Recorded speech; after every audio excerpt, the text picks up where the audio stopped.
let's take a look here, because I want to go ahead and kind of take a survey. Release. This is an old video on Stephen Finstein, however you say his name. My name is Coffeezilla, and you got his fanboys all upset because I exposed this guy because they believe in. Every time you expose, well, people don't expose anybody like me. I'm the guy that's exposing the real scammers and deceitful people and the frauds and the con artists, and I've been doing it for a long time. And so I know whenever you expose these guys, and I go after the people typically with a lot of exposure, because the people with a lot of exposure are the ones doing the greatest harm and or scamming the most people, you see. But whenever you expose these guys, of course, they've got a fan base, they're cult members, and they get upset. And you know why they get upset? They get upset because subconsciously they know that they've been duped. And they know it makes them look like the idiots that they are. So when you expose their cult leader for being a scammer, a fraud, a disinfo, dishonest, degenerate, it's an attack. They see it as an attack on them, you see, because you're exposing their stupidity for not seeing it. And you're exposing, perhaps in some cases, the type of person that they are, because they appeal, they can associate with this person. They appeal to the person and they can associate with them. That's the reality. That's the subconscious explanation. That's how they respond. Whether it's Jim Rogers or that's the reality. That's inevitably that's the situation. So if you're able to, and it works. You can look at the televangelists, right? Benny Hinn, and as ridiculous and obvious of frauds that these guys are, televangelists, you're still going to have a large pool of people who believe them. Why? Because the more people you reach, the greater the chance you're going to have to assemble a cult of pigeons, of sheep. You see? When you're reaching out to the world, if you're able to just reach, or let's say connect with, a fraction of a percent, you're talking about millions of people. You see, that's the situation. So, and of course on ScamTube, many of the people, as you can imagine, aren't from North America. So, you're talking also about reaching people from South America, from Africa, from other places that may not, generally speaking, they're not as educated. Of course, there's a lot of dummies in North America. In fact, if you're on YouTube, going through YouTube all the time, looking at, quote, content, you're probably a dummy. Maybe you weren't as dumb before, but the content dumbs you down. But chances are you were a dummy to begin with. These are the same people who think that they're typically poorly educated, and they think that they're going to get educated on YouTube, just like they think they could do, quote, research on Google. And so the same people that are looking to buy courses from scammers who they think are legitimate, these are the same people who would attend Trump University if they could afford it, right?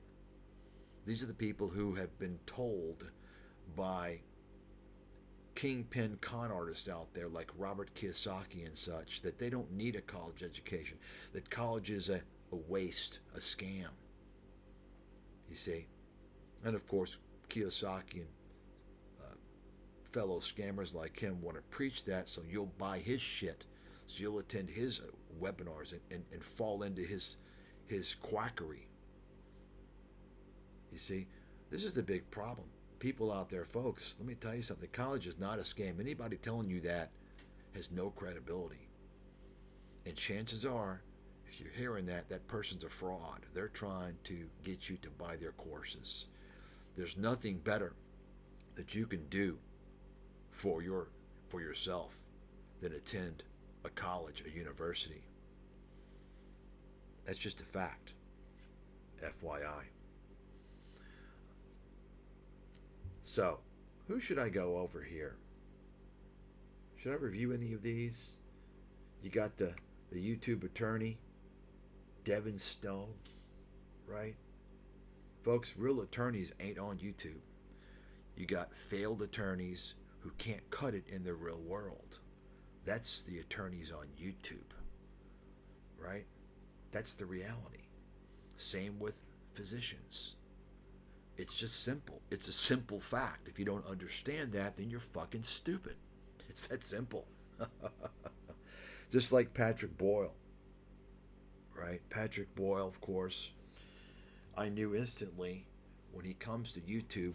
I don't know. He came about 6 years ago, something like that. And I knew instantly when I saw the guy, I knew he was a fraud. He was a liar because he claimed to be a hedge fund manager. And I know I advise hedge funds.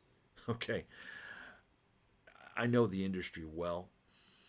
And I mentioned this recently. I don't know personally or otherwise of a single hedge fund manager, even small hedge fund managers, that aren't well off because the industry is basically a license to steal. If you're a hedge fund manager, you're well off unless you're some kind of a fucking epic failure and loser.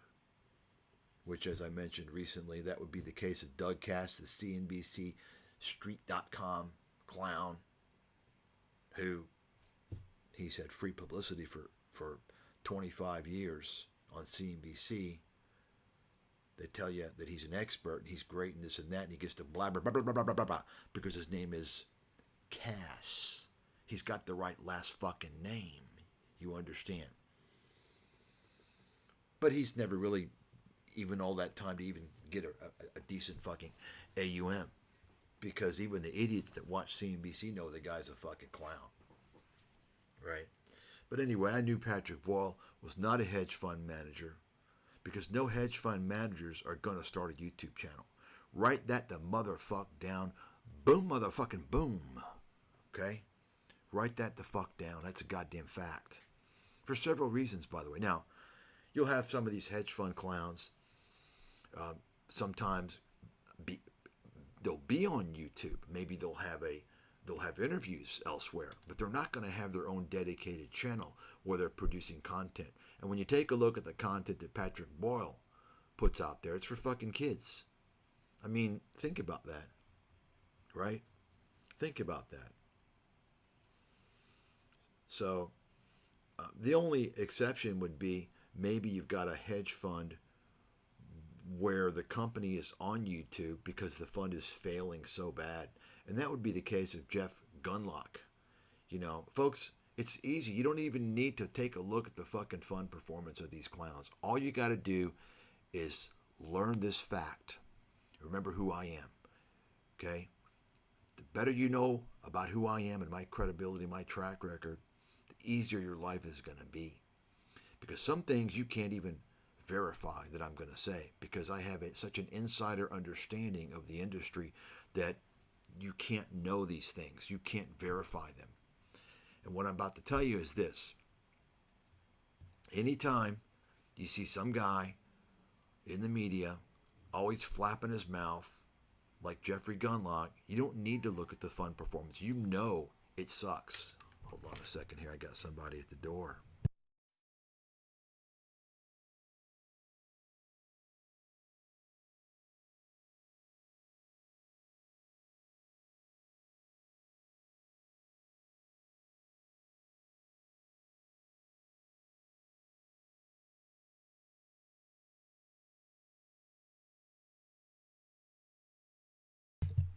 Okay.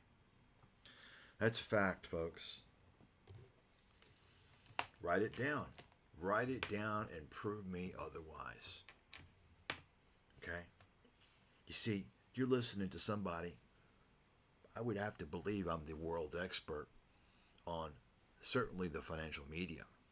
I mean, there's nobody that's even remotely close because I've exposed that criminal operation for the better part of 20 years, including exposing the track records of their experts, right? Which are all contrarian indicators and idiots, whether it's Peter Schiff, Harry Dent, Jim Cramer, Dennis Gartman, Jim Rogers, Mark Faber, you name it. You name it. Josh Brown. I've exposed all that bullshit, right? It's pretty obvious what's going on. If you don't see that, then you're just a fucking dummy. You're a helpless dummy. So the fact of the matter is, if they're paraded in the media all the time, media is telling you that, oh, he's genius, he's brilliant, he's a great investor, he's a legendary, and he's always in the media flapping his mouth. You better damn well fucking believe his performance is shit. Okay, Jeffrey Gundlach is a great example of that. Let me preface that the performance of the fund is shit, or in some cases the compensation structure is so insane it's unofficially criminal, and I'll get to that here in a second. I'll give you an example of that. Because, for instance, you may have a guy that's a mutual fund manager, right? And there's one particular case that I'll talk about here shortly. But the fund managers, the hedge fund managers, you better believe their performance is dog shit. They're not going to waste their time on TV, folks. Why the fuck do you think they're wasting their time on TV? Do you think it's like, oh, well, he was only interviewed for 5 minutes? Oh, so you think that it took him 5 minutes? That's all it took out of his day. No, you do a 5-minute interview on CNBC or Scamberg, you're talking about that's the whole day. Okay? You got to go there, right? You got to fly there. You got to wait and do all this, and they prep you and this and that, and so on and so forth. Okay? These people they're not real investors. They're trying to hook the stupid audience that watches CNBC, just like, folks, YouTube, ScamTube is the same as the TV. It's a dumbed down version, much dumber, right? I'm not even going to say less sophisticated. There's no sophistication. But you can think of, for instance, and this goes to all genres, but you can think of CNBC, for instance, and Bloomberg, what have you, versus the scammers on YouTube, right? You know, the guys that are spending all their time pitching stocks and pretending like they know what's going on, and they don't know the head from their ass.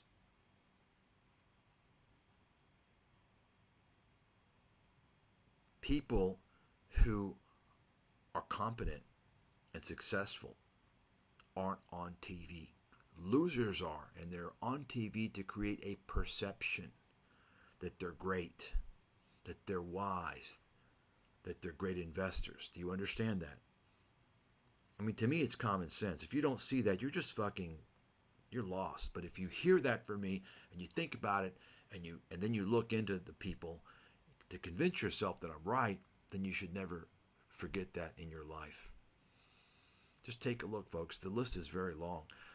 Just go through over the past, say, 10, 15 years, do some research, and look, for instance, at the real estate gurus on TV, all the real estate shows.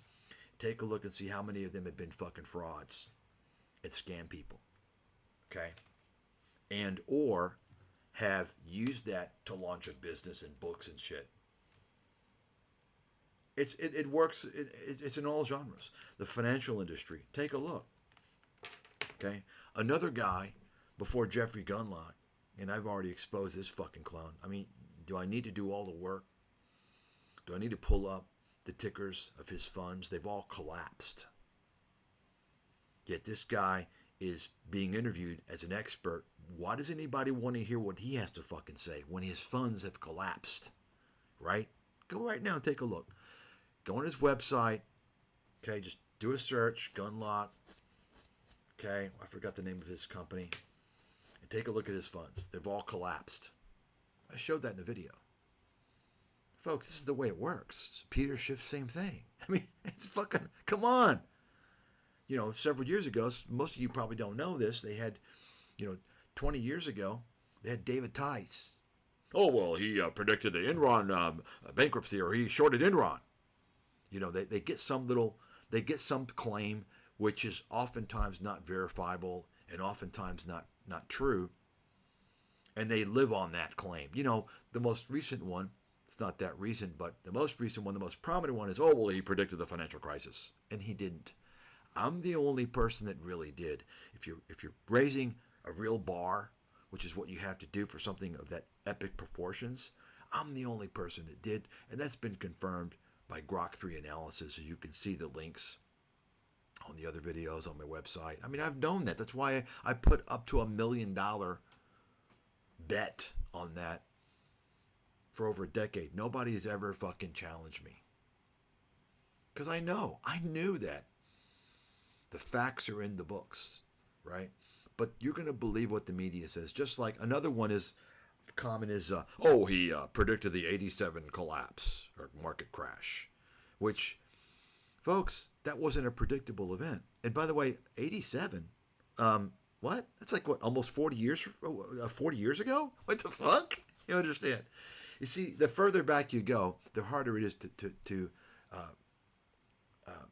prove they didn't predict something. That's why, as I mentioned, I predicted 10 years ago. I said, look, as time goes on, you're going to hear more and more people come out of the woodworks claim that they predict the financial crisis, because people aren't going to remember the details. They're not going to be able to know to research whether or not they did. You see, that's the reality. So let me just remind you guys about Coffeezilla. Let's take a look at this. Let's see what, I haven't even looked. Go fuck off, YouTube. Scam fucking tube, always trying to manipulate people. Man, Coffeezilla. I like coffee. Oh, his little thumbnails. Okay. Celebrity scams. Okay, yeah, you expose nothing. You're a fraud, dude. You're a fraud, and you failed in real estate. You didn't make good grades in school, which is why you went to real estate, and you didn't succeed during one of the biggest real estate markets in U.S. history, and you went on YouTube. Okay. And you're selling ads for scammers. You're a business partner, Coffeezilla, you're a business partner with scammers. You're selling ads for them. You're taking a cut out of those revenues with YouTube. You're a business partner with scammers. Most of the ads on YouTube are scams. That's fact. Most of the ads on YouTube are scams by scammers. If you are getting money for having those ads hosted on your videos, you're a partner with those people. If you are, and of course this guy pretends to expose things. He doesn't expose anything. Okay, nothing at all. But as I said, he's a useful idiot. A useful idiot is someone who kind of serves the purpose of, how can you explain it? A useful idiot is, he serves a purpose unknowingly, I suppose. And in this case, he's protecting the cryptocurrency industry, right? By claiming that there's certain bad players out there, like meme coins and Jake Paul and so forth, which is basically saying, oh, crypto is legit. It's just that these guys are scammers. No, Coffee Boy, the cryptocurrency industry is a scam. It's a fraud on many levels. That's a fact. Okay? That is a complete fact. It's backed by nothing. It has no intrinsic value. Okay? The exchanges are defrauding people, as I've talked about many times. And most of the the money that goes into cryptocurrency, all the exchanges is, folks, it's illicit proceeds. You're talking about illicit proceeds funding drug trafficking, terrorism, human trafficking, ransomware, many illicit activities. You're talking about huge mafias, crime gangs that are putting their money in cryptocurrencies. Okay? And you want to tell me that it's legit? The only reason why it hasn't been shut down and it's moving closer and closer to being regulated, which, by the way, the whole point of cryptocurrencies is for people to stay away from regulation, right?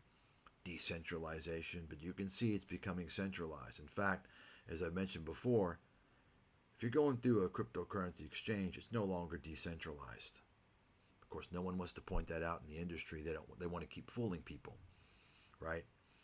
At some point, the cryptocurrencies are going to have lost just about every single major benefit that was originally pushed as they become more regulated, right? As they become more centralized, as there's more rules, as there's much more transparency. Basically, they will have eliminated most, if not all, of their original purpose. But you're never going to hear that. You know why?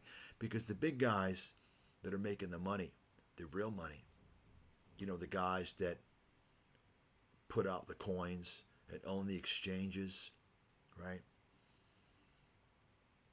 They're duping the dummies, the little guys out there. Like Michael Saylor, one of the big fucking crypto whores.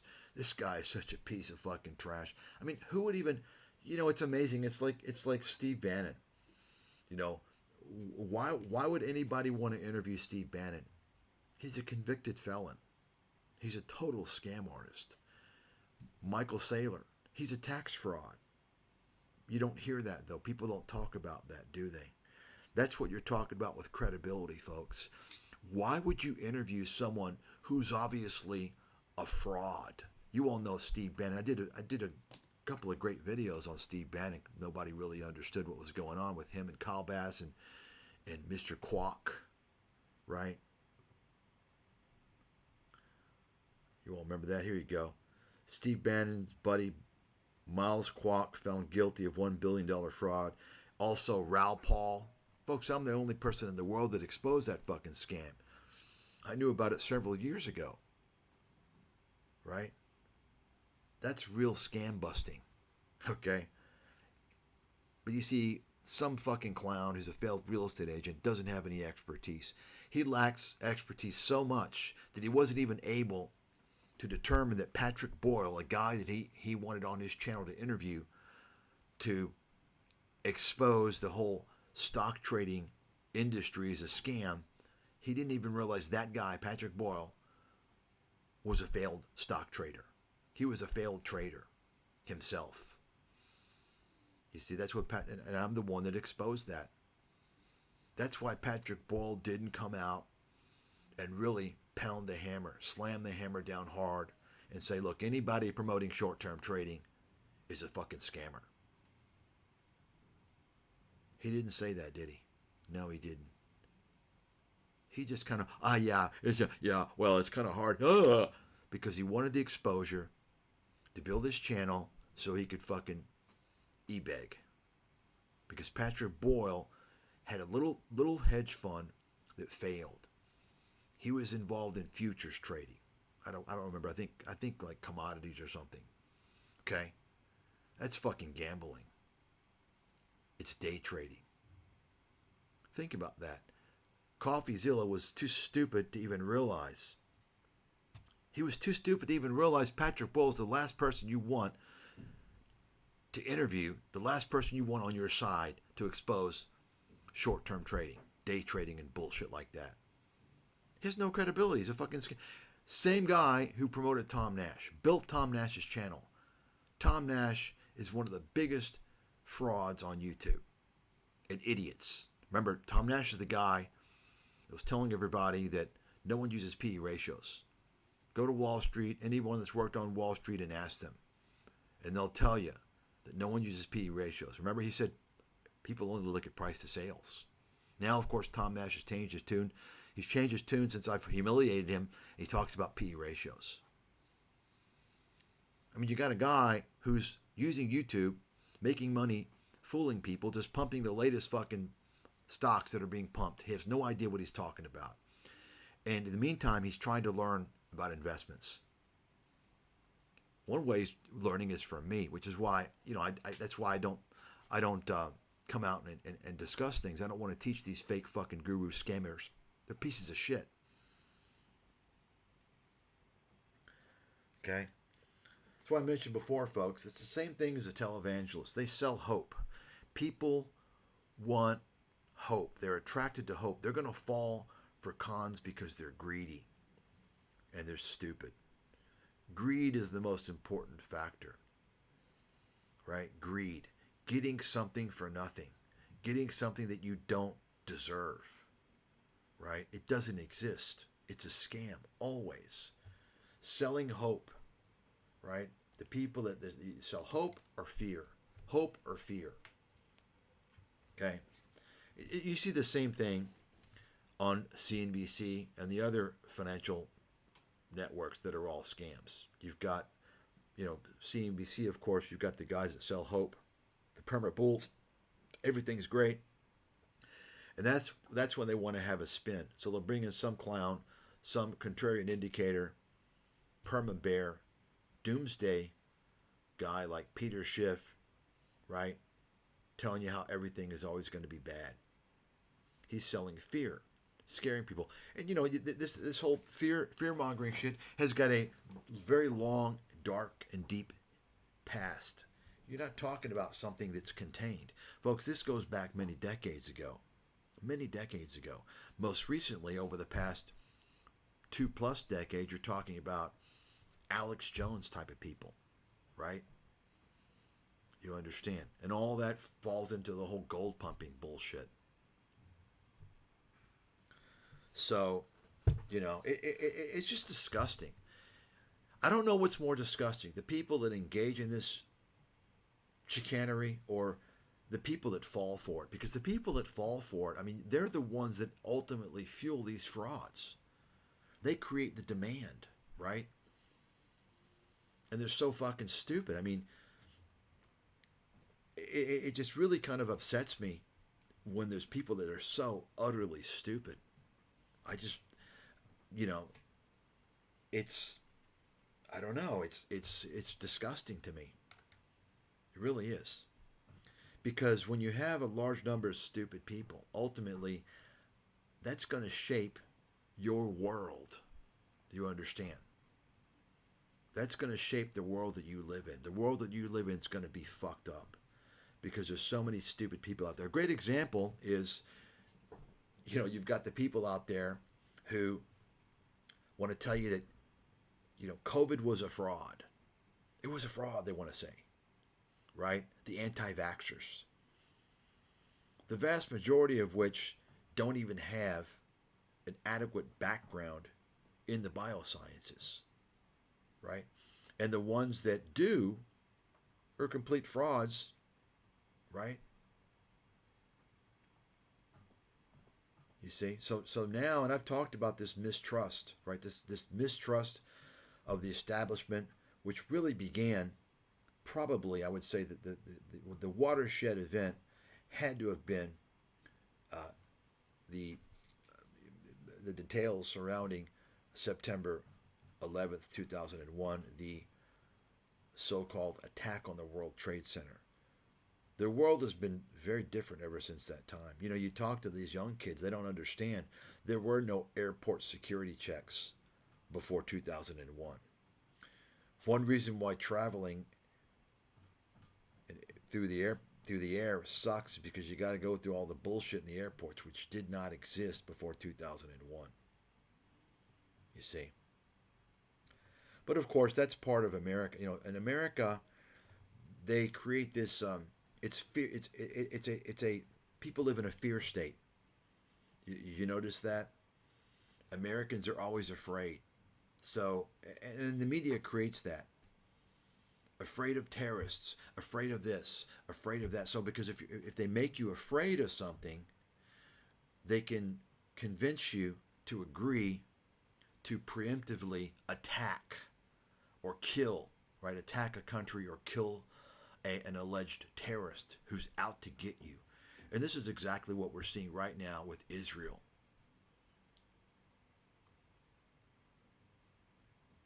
Right? Oh, well, we had to preemptively strike Iran. You see?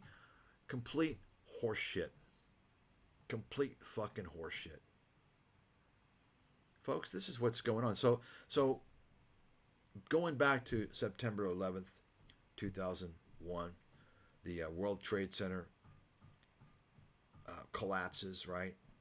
That's when people, that was a watershed event.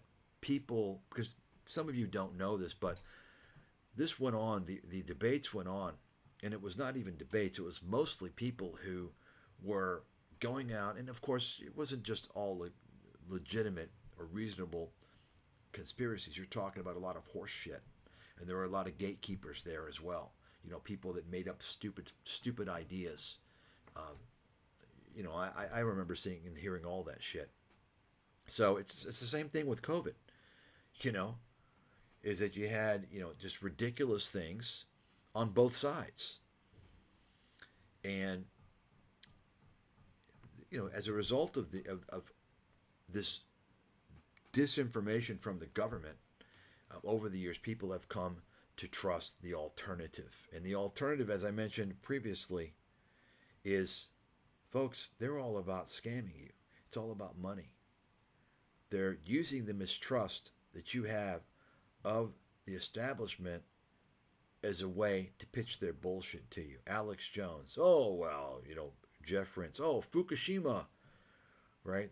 The nuclear meltdown in Japan in 2000, I don't know, 12, 2013, right? Their nuclear, and you had these guys coming out telling you that there was a nuclear fallout that was hitting the U.S. West Coast, and the sea life was dying in Oregon and Washington and California, and it was coming in to the U.S.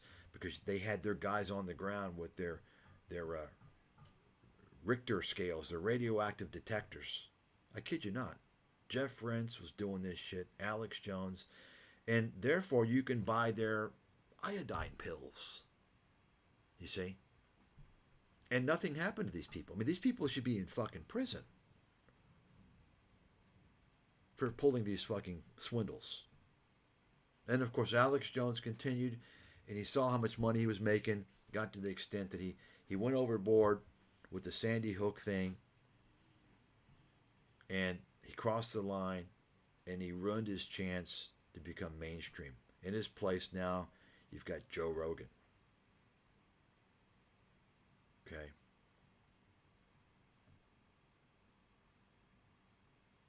This is the problem, folks. This is the problem we face. Nobody in the world ever asked the question, how are you qualified to be speaking on this topic or these topics to a large audience? There's nothing wrong with having a discussion with your friend or people at a bar, at a coffee shop, just kind of a neighborhood discussion. But when you are doing this on a platform that reaches the world, I think there's a serious situation. You can't just have everybody just blabbering their fucking mouth. In many countries, by the way, I don't know if you all know this. If anyone is listening who's from, let's say, Europe, you know this probably. You can't just go on ScamTube and talk about relevant issues for the purpose of creating a business. In other words, you can talk about things as long as you're not being monetized. If you're being monetized in some way, shape, or form, you have to post your credentials. You have to post your address. You have to post many personal things, who you are, right? Where can people get a hold of you? Because That's accountability. Someone will say, "Well, I don't want to be scared." Why are you scared? Are you like Tom Nash? You don't want to tell your name? Why would you be afraid of that? Because you're going to scam people. Well, don't scam people. I know that many countries in Europe and other countries, you have to do that. Okay? You've got to do that. You've got to post things on people in America don't have to post anything. And none of these guys are qualified. So then you got people like Tom Nash who lie about their credentials, who tell people that they were 10-year plus senior analyst at a top 4 Wall Street firm. Complete fraud. And speaking of Tom Nash, let's move a little bit here. Let's look at this fucking grifter. Just making videos just to game the algorithm, bringing in money, selling ads like a whore. Because he's a fucking loser. You're a loser, dude. Let me, before I actually do this, let me, where was I here? Yeah, let me show you this comment.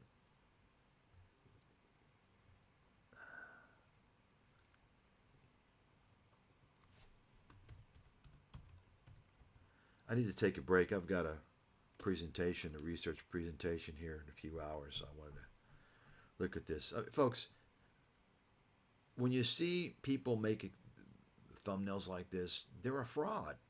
It's that simple. They're a scammer. It's my golden rule. Anybody want to challenge my judgment, what I got to say? Well, why don't you look at my fucking credentials? I'm the big swinging fucking dick. I don't like to brag. I don't want to tell you that I had a full scholarship to an Ivy League university. Right? I never say that. But I think I need to start doing it now. Even though I'm not impressed by that. I'm impressed by what someone has done. Let's take a look at Tom Nash here, see what this fraudster's up to. Now what Tom has done, he's become Captain Clickbait. And Tom no longer does his discounted cash flow fraud presentation anymore because I called him out. I exposed the fuck out of him. A few years ago, 3 years ago, before my channel was removed, I exposed the living shit out of this fraudster. So what he does now, he just does, he realized that people are even dumber than he thought. What I mean by that is you don't even need to do anything. All you got to do is do clickbait and just jump on the latest stock that's moving, the latest stock that's trending. That's all you got to do. Last chance. Lifetime, opportunity of a lifetime. Become a millionaire. That's all you have to do. You see? Let's take a look. See, look at this. If you don't understand that his thumbnails, I'm not going to say prove it, but they are a very high indicator that he's a scam artist. If you don't know that, then you're just fucking stupid. Okay? Last chance. It's starting. Last chance. Oh, look at the face, right? Millionaire. Oh, look at the big money. This is like Ty Lopez shit. It's amazing to me. What the fuck? Oh, fuck. So let's take a look here. Once in a lifetime investment opportunity. Now that seems to be kind of a familiar claim that I've seen by this fraudster. Look what we got. Hi, Mr. Wonderful here. I don't waste time, and I definitely don't waste money. I joined Start Engine as a strategic... You see, this is who Tom is partnering with. Kevin O'Leary, his blood fucking brother. Scam artist Kevin O'Leary. This guy is a disgusting, degenerate scammer. Remember, he's also has something in common with Tom Nash, right? He whored for FTX, both of them. Remember that? So, and I mentioned this actually before, this Start Engine, right? I saw this ad and I said, look, Start Engine's got to be a scam if this guy's involved. It has to be a scam. Listen to this fucking fraud. Advisor and a shareholder and a paid spokesperson years ago because I liked where this company was headed. And now, the numbers speak for themselves. Star Engine just posted a... Now, you might want to take a look at a video that I did on this fraudster, Kevin O'Leary. Absolute. This guy is like the lowest. I would say he's even worse than Mark Cuban in terms of being a disinfo, terrible business person, terrible investor, and stupid, disgusting, sleazy grifter. He's worse than Mark Cuban. Mark Cuban is pretty fucking low, okay? And pretty fucking stupid. But this guy is maybe the worst. In fact, in some regards, he might even be worse than Patrick Bet-David. And that's saying a whole hell of a lot, right? You know, Patrick Bet-David, hey, you gotta do it. You gotta do it. Yeah, you gotta do it. His fucking street thug talk, Patrick Bet-David, you gotta do it. Well, what are you gonna do about it? Did anybody see? This is good. Did anybody see, by the way, Patrick Bet? Let me show you this. You're gonna love this shit. Anybody see this fucking clown's pictures he's got online? His bodybuilding pictures. I mean, look at this guy. I mean, this guy is such an idiot. He actually is. Not only is he not embarrassed to show this, he wants you to show it. Oh, look at me before. Now I'm wearing a suit. I'm a successful, intelligent business mogul. I mean, what the fuck? What if somebody send all my shit to Patrick? Okay, clip it out. Send this fucking bitch boy, Patrick. You're afraid of me like all you motherfuckers out there. All you motherfuckers, because you know I'll slap you the fuck down with the facts. You can't escape the facts. Joe Rogan, right? All these guys, they're frauds. Joe Rogan, Mr. Nutritional Supplements fucking scam artist. Where is it? Here we go. Look at this.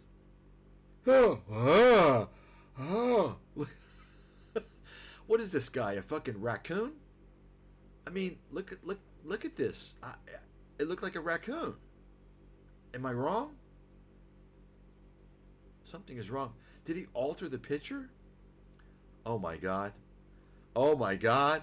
He's doing diet shit. Millionaire mentor. Whoa. Are you fucking kidding me? Are you fucking kidding me? Oh my god. Are you fucking kidding me? Whoa. I mean, did you all know this? I mean, I don't watch this fucking scammer. He's selling diet shit now? I just wanted to see a bigger picture of this raccoon. Look. Look at this. Are you kidding me? Is this his website? Millionaire. This is an affiliate. This is an affiliate website, I'm sure, right? You all know how it works. You know, Meet Kevin has got this. If you go on, if you check Meet Kevin's courses, if you type in, folks, it's the affiliate SEO scam that was, I think, one of the first people who started using it was Timothy Sykes. You know Tim Sykes, you know, another guy that's related to all these guys. They all seem to be related. Why is it all the big fucking scammers are related? They're related by blood? What's going on? Maybe it's because they comprise the majority of the population? No. In this case, the guys related to Tim Sykes are 2% of the population. So how is it possible? What's going on? Must be some type of a privilege. And it ain't fucking white, because they're not white. You know, the same type of privilege that puts them in the positions to be CEOs and board members of the majority of these big companies. If you haven't noticed that, by the way, or maybe, you know, the central bank, the Fed, Wall Street, the media guys. What's going on? That's pretty strange. How come you can't talk about it? You can talk about it if you're one of them. It's okay.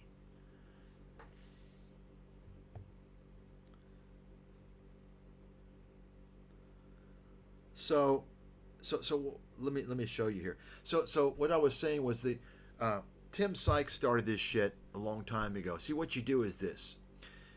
What the typical person's going to do if they want to check into somebody, right? Because when you talk about checking into somebody, you're talking about people who are running ads. If you're running like ads and advertising and stuff, then you're going to have a lot of exposure, right? That's where the third party, you get third party reviews, right? That only comes if you have big exposure. If you're running a marketing campaign, FYI, I've never spent a fucking penny on marketing. Okay, because I'm not stupid. I'm not throwing money away to the Google fucking criminals. Google ads are a scam. I'm not even going to get into that. Huge fucking scam. But my point is that Tim Sykes a long time ago learned that because so many people were looking to verify what they already knew, and that is that he's a fucking scammer. The day trading scammer, penny stock day trading scammer. And I need to do a whole video on Tim Sykes. I've done some stuff here and there on him, but so and Tim Sykes, he'll be panting like he'll be panicking, right? There's no way he would ever let me confront him on a live neutral platform. He'd run like a bitch, guaranteed. Okay, because see, folks, that's what all these guys, they're not used to coming across. I mean, when you're talking about in the finance field, just knowing that someone's worked on Wall Street alone, and if they're coming out to scrutinize them, they will stay away from them because they're scared to come across someone who's been in the industry. Can you imagine coming across me, the big swinging dick of Wall Street? There's no fucking way. You can't pay them. There's not enough money that you can pay them that they will let me confront them. You see? Because they're used to coming across stooges. You see, that's the big scam, is to appeal to dumb people. This is why it's in the best interest of these kingpin scammers like Patrick Bet-David and Robert Kiyosaki and many others who want to tell you that formal education is a scam. It's not worth it. They want to keep the people dumb. And they want to do that because the dumber the people are in general, the easier it is to scam them, to sell them your fucking mentorships and your courses. And this is what these YouTubers do. They're appealing to the lowest hanging fruit so that they don't need to know anything. You see? They're not being called out because their audience is so fucking stupid. You see? That's how it works, folks. So, let me get back to this. What I was saying was, what Tim Sykes learned to do is when people want to go and check on him, is Tim Sykes a scam? They'll Google that. So what happens, you all may have run across this, is that Tim Sykes pays and often runs the websites. They're going to come up first. Is Tim Sykes a scam? And it looks like, oh yeah, he is. We're going to investigate. And it turns out it's a promotion site for Tim Sykes. They're going to tell you how great he is. Have you all seen that? Okay. So what this does is it takes over. It's an organic way to control the search engine optimization algorithm. You see? And so you can't even get to real, true, objective critiques of Tim Sykes because it's so far away. It's so far down the list in the algorithm. What you're getting instead is you're getting flooded with the top results of these fake pages that it looks like they're going to challenge and question whether he's a scammer, but in reality, they're either paid by him as affiliates, because then they're going to tell you promote him and promote his courses, right? Or they're run by him. He did the same thing with this Profitly, his like supposedly transparent trading websites and investimonials or whatever, the investment rating review. That's all a fraud. He controls all that. The guy's a complete fraud. Okay. My point is that if you're looking to meet Kevin, I just did it one time and I saw the results, so I already know what he's doing. Kevin now is paying all these people as affiliates. So they're pitching his courses. So if you try and look on this, oh yeah, they're great. They're great. Yeah, yeah, yeah, yeah. Everyone's saying they're great, right? So you buy them. And of course, people saying they're great, not only are they getting money for their affiliate links, but they're not even disclosing that, which is against the law. Okay? So, of course, there's no independent reviews online. I've even told you all Trustpilot is a scam review site. That's why, folks, anyone who folks, let me just tell you, it's so obvious how to find a scammer. And I told you all before, one of the rules, if they tell you their media appearances, they're a scammer. They don't want to show you the fucking beef. Show me the goddamn motherfucking beef, bitch. Don't tell me that you've been in the media, as for me to think that that's legit. Don't post your 4.7 out of 5 Trustpilot ratings. Show me the fucking beef. Don't post your fake fucking testimonials. You understand what I'm saying? People that do that automatically are frauds. Let's get back to Tom Nash. I want to show you something. So, once in a lifetime investment opportunity. Let's take a look and see. You're almost finished with this. Let's take a look and see.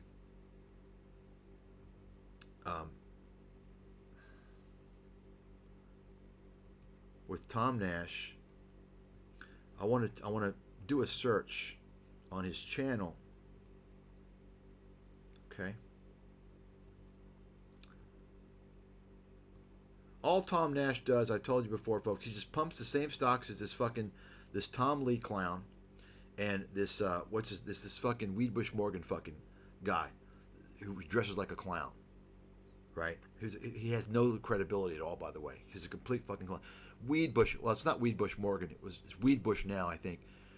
Just Weedbush or whatever. It used to be called Weedbush Morgan when I was in the business. They're a fucking little shit shop, little shit show. I mean, they get massive daily exposure, and they only have $4 billion under management. The company's been around for like 50 years, right? You go figure. Fucking because they're that much of a clown show. It's not even a legit fucking. It's a joke. But anyway, let's take a look. I want to see what we got. Once in a lifetime opportunity. Okay, see that? Look, once in a lifetime opportunity. I mean, how many lives does he have? Once in a lifetime. This alone tells you he's a scam artist. He's a con man. This is proof positive that he's a con man. Is it not? Am I wrong? This alone, right? He's a con. You all know what a con man is, right? Right? Confidence game, confidence trick, right? How about become a millionaire? Let's put millionaire, right? Anyone become a millionaire? Millionaire. By the way, you know, Tom, of course, jumped aboard. I don't see him really talking much about, let's see, NVIDIA these days, because NVIDIA's been stuck in a trading range, right? He doesn't really talk much about it. He was pumping it before, right? You're going to make $1 million. You don't have to work anymore. NVIDIA, what is it? Work. See, he's going to, you all need to save, go through, you know what I do to some of these guys in the past? You go through and you screenshot, and it'll take a long time. You screenshot this, or you can, make it smaller and get more on the screen. Why? Because you want to save the titles, especially with Tom Nash, because he's going to change the titles, okay? And that's if you're lucky. He's going to change the titles later on, and he's also going to hide the videos, you see? But, where are we here? Yeah, here we go. Never have to work again. Never work again. Right? This is what he was saying about buying NVIDIA when it was, I don't know, 110, 120 bucks. And of course, when Tom Nash is pumping, and you all know, NVIDIA was listed as my number one stock for long-term growth back in the first, when I started publishing research in 2009. And it's never been off my list. Nobody in the world did that, by the way. FYI. So, I'm the king of NVIDIA. Tom Nash doesn't know shit about it. Why? Because it's not a pump stock. Nobody knew what NVIDIA was until a few years ago, right? So my point is that once Tom started pumping the stock, it didn't do anything because that's a signal that the dumb money's in it. And I told people, I told my subscribers, there's a shakeout. It was shaken out last year. You got to shake when you get all the fucking dumb money in. It's a shakeout. You got to shake out all the dumb money. You see.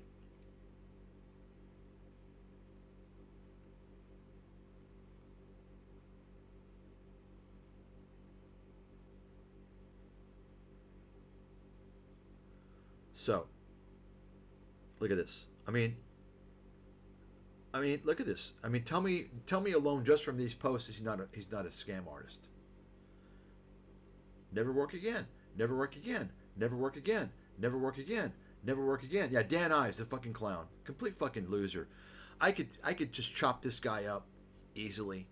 I mean, you can tell the guy doesn't know what he's talking about just from. He's a lightweight. He's not even a lightweight, to be honest with you. I'd love to hear what other analysts say about this. I'm wondering if they're laughing at this guy or they know he's like a scammer. I don't know. Be funny to find out. Never work again. Never work again. Never work again. Never work again. Never work. I mean, look at this. Tell me. Look at this. You understand now when I said Tom has become king clickbait, folks? This is what Meet Kevin does. You understand?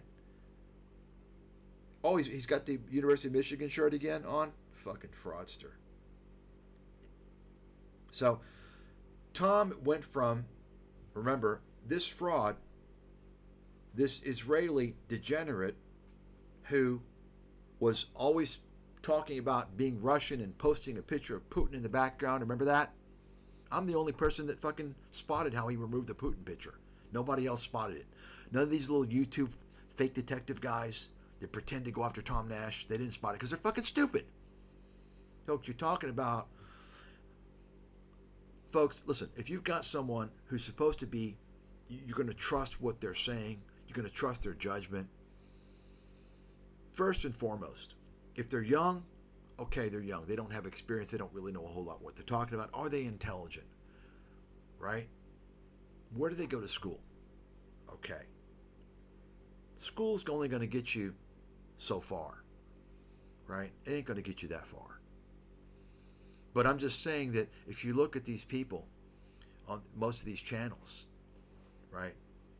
And there's some that have decent educations because not all con artists and frauds are stupid.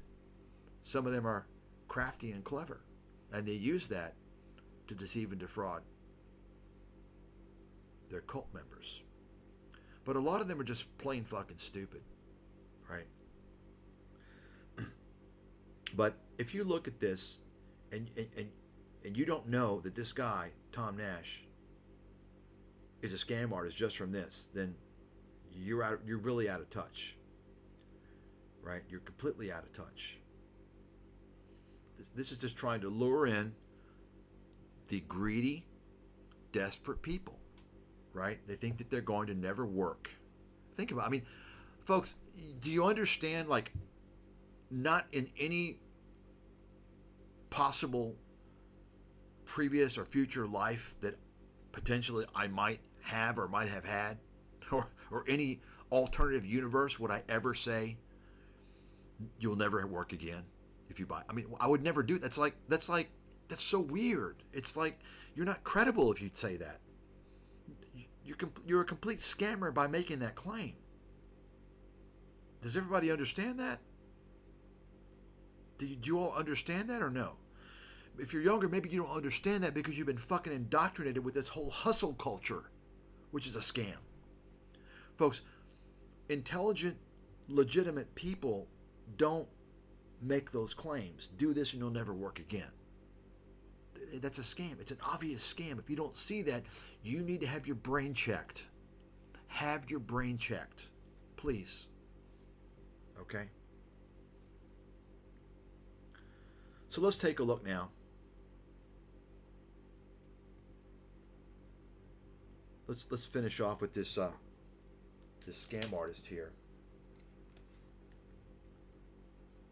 This guy. This Irish bagel eater, Irish dude who loves to eat bagels. He'll tell you he's Irish, you know. O'Leary, right? Yeah, well, I can look at him and tell you he ain't Irish. I can look right in the middle of his face and know he's not Irish.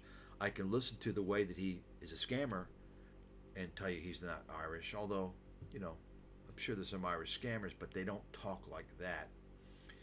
And of course, you can take a look at his mother's side and confirm that, you know, is he really Irish?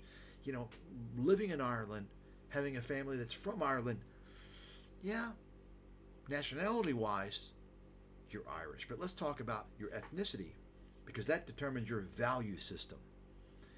You understand?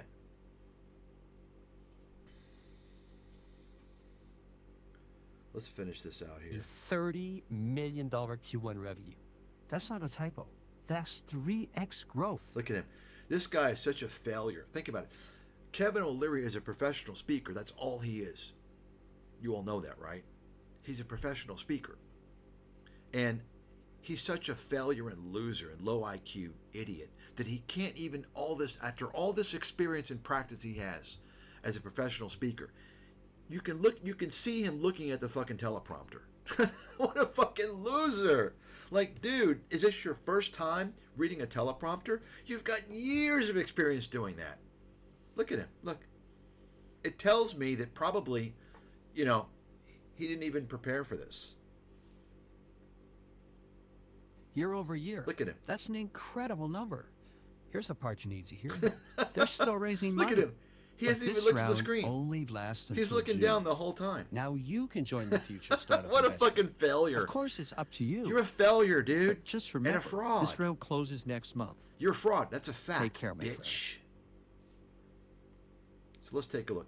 I want to show you this because I want to show you. And I haven't looked at this, but I already know how it works. And Tom Nash, the fraudster, the known fraudster, write it down. It's a fact. Fact, by the way, is a legal claim. When you say fact, you can be taken to court. Take me to court, bitch. It's a fact. Tom Nash is a fraud. Kevin O'Leary is a fraud. My dick gets hard anticipating going to court to prove to the world so we can have a public record exposing these pieces of fucking trash.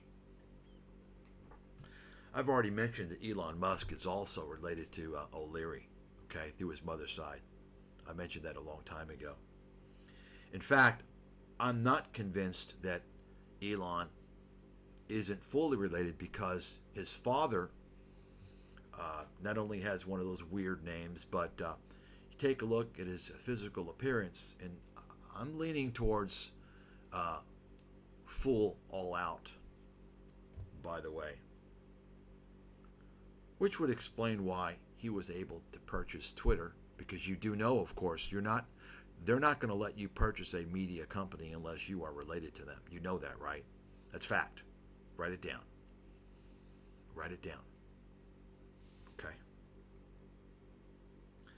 So, I want to show you. I haven't looked at this. I want to show you. I'll bet any amount of money because I know how Tom Nash, what he does. This is a great example of showing another tactic that Tom uses to scam people. See, YouTube has been created as a fraud portal. It's a absolute criminal portal. And I say that because they've created YouTube, modified YouTube, the dirty rats behind YouTube. They've done this to empower people to facilitate fraud. How have they done that? Well, in many ways. Just like the whole social media. There's no reason to have likes. We don't need likes. That's psychologically manipulative. Oh, many people like it. It must be good. I better like it or something will be wrong with me. You know, the Ash experiment, right? And of course, that, brings in the fake like industry. You understand? Don't show me how many views there's been or how many likes. Because everybody and their fucking mother now, all the idiots on YouTube think that the number of subscribers, the number of views, the number of likes means it's valid. That's how stupid people are. They don't have the ability to determine things on their own. They're that fucking stupid. And the dirty rats behind all the media creating these things know that. That's why YouTube removed the dislikes, by the way. They removed the dislikes. They don't want you to see how many people dislike it. You understand? This is in favor of the scammy content creators on YouTube, which means all these motherfuckers on YouTube. Okay? So that's the first thing. The second thing, as I mentioned before, and I know this from experience, looking at Andre Jick and Graham Stephan and other fraudsters. Did I say it correctly? Fraudsters. Fact. Graham Stephan, you're a fraud. Fact.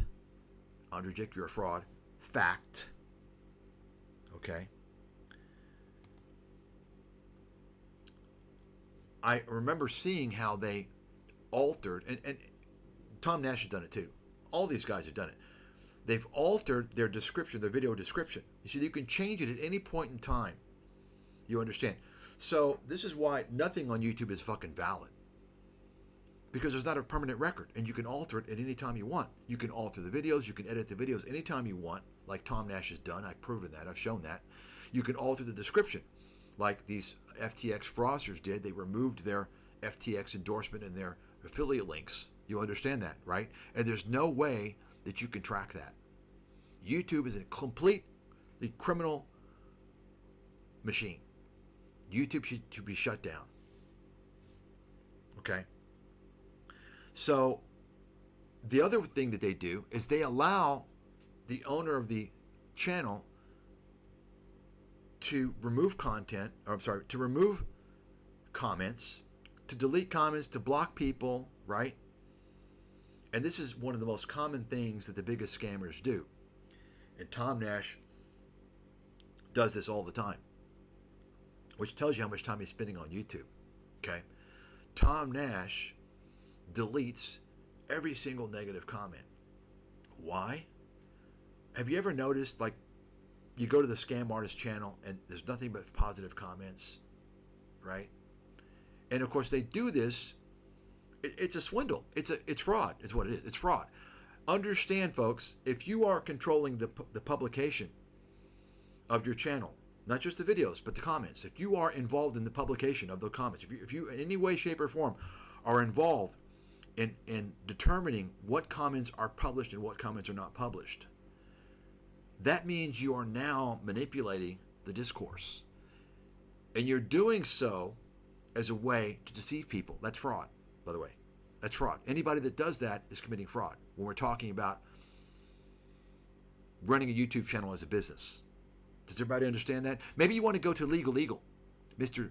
Devin Stone, and ask him about that. Well, he probably won't know because he's the same fucking clown who said that, oh, there's no legal case, it's weak against the FTX influencers. Fucking idiot. How can you say that, Devin, when the verdict wasn't even out yet? It only came out recently during the Trump administration, definitively, that FTX wasn't in violation of selling unregistered securities. That was a verdict that the SEC was still pending. That's the big thing. You see, if FTX was found guilty and the people, the influencers of pitching FTX, in other words, selling unregistered securities, think about that. That's fraud. Yet, Devin Stone, the fucking fake attorney, the YouTube attorney, comes out and says there's no case. That's how stupid he is. I know more law apparently than this fucking clown. And you'll have people, oh no, he's a real attorney. He's got an attorney license. Folks, I've got degrees in chemistry, physics. I don't call myself a chemist or a physicist. I don't call myself a scientist. You know why? Because I don't do science on a daily basis. That's not my life. You are what you do. I don't care what your background is. You are what you do. If you're an attorney, you're practicing law. You're not running a fucking YouTube channel, making stupid videos for children. It's that simple.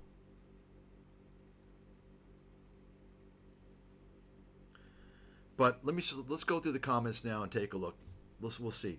You're going to see, I mean, maybe some slip through the crack, right? Tom hasn't gotten to them yet. You're going to see amazing comments, like comments like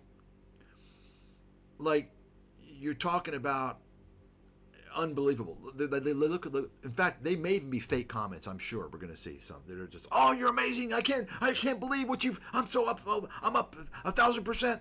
You know, the typical bullshit. Take a look.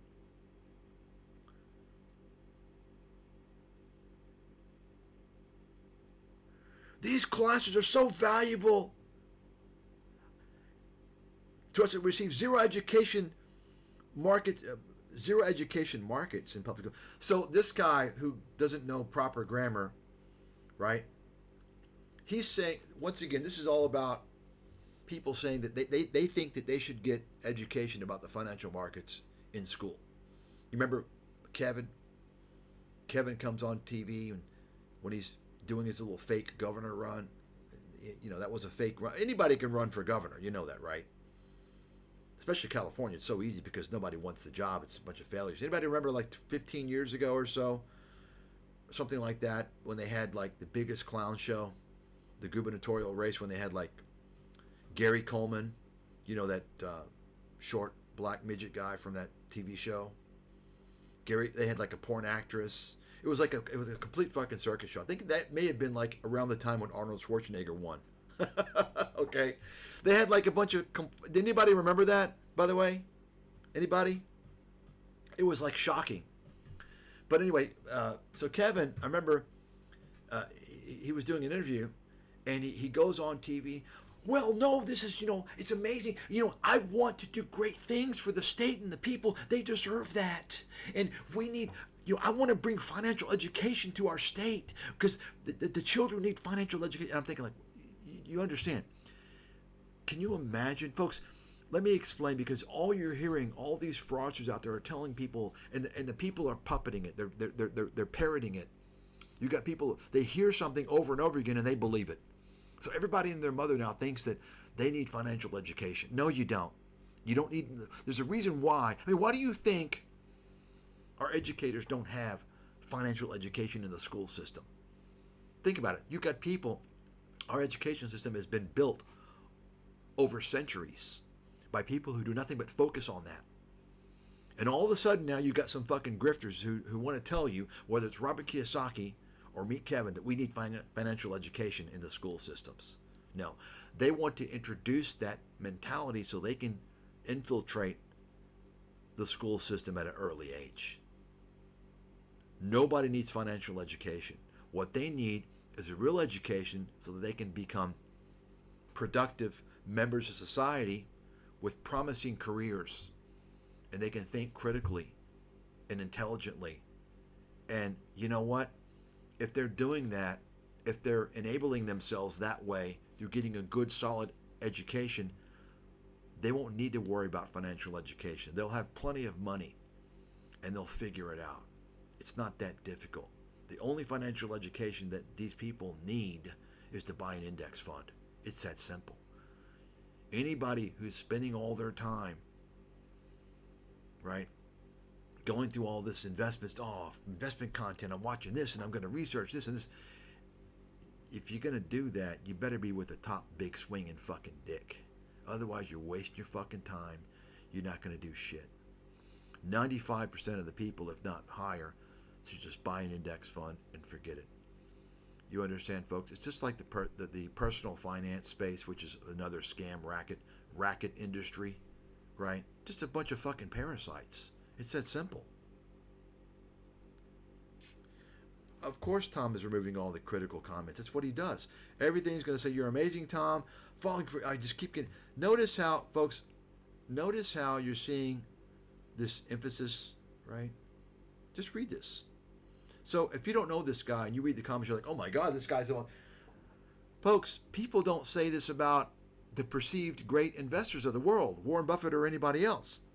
But they're going to say it about a guy who doesn't even understand the first thing about investing. He thinks that P/E ratios don't matter.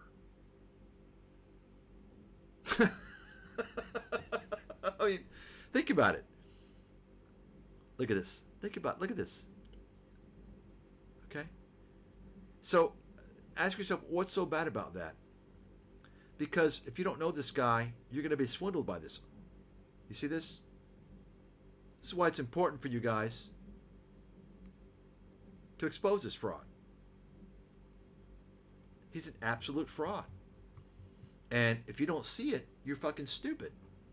Folks, once again, that's why it's important to really always ask the question. Always ask the question. How are you qualified? What are your qualifications? What have you done? What's your experience? What's your background? What have you done? Right? But you see, the problem is that people are so stupid these days, they don't understand the importance of that. Because they've been told that, education's no good. Teachers are fake, right? Let's democratize information. I'm going to buy a course. They don't understand. They don't realize that credentials and credibility mean something. Because they've been brainwashed to not trust the system. This is part of the problem. You see?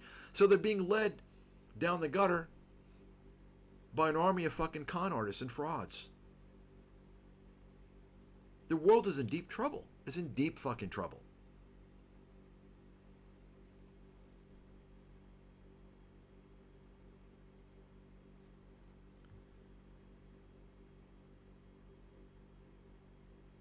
If you're new to my channel, I suggest the best thing you can do is go through and watch all the videos on my channel.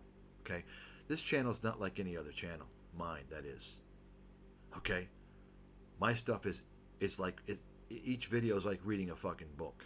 A new book, educating yourself. Okay? Any content I put out there is always very educational.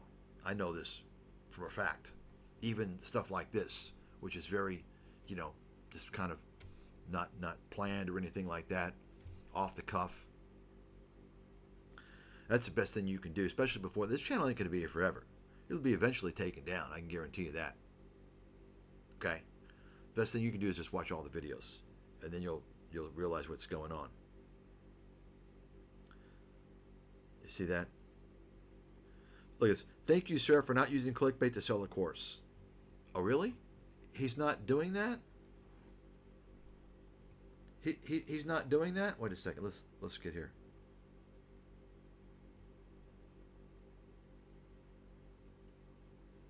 Ever notice how it feels that every time? Okay. And these are the same people that are so stupid they don't even realize. Usually when this fraudster comes out, don't click nothing, don't smash nothing, don't buy nothing. And he's got his Patreon there, right? Look, so he's not using clickbait to sell the course. Tell me this title's not. Tell me this is not clickbait. I mean, folks? This is what we're talking about. Tom only approves comments from the dumbest fucking people in the world, right? Tell me this is not clickbait, and tell me this is not selling his course. You understand? This is how stupid the people are. You YouTube people are fucking stupid. You're so stupid. I want to pay you to never have children for the benefit of the world.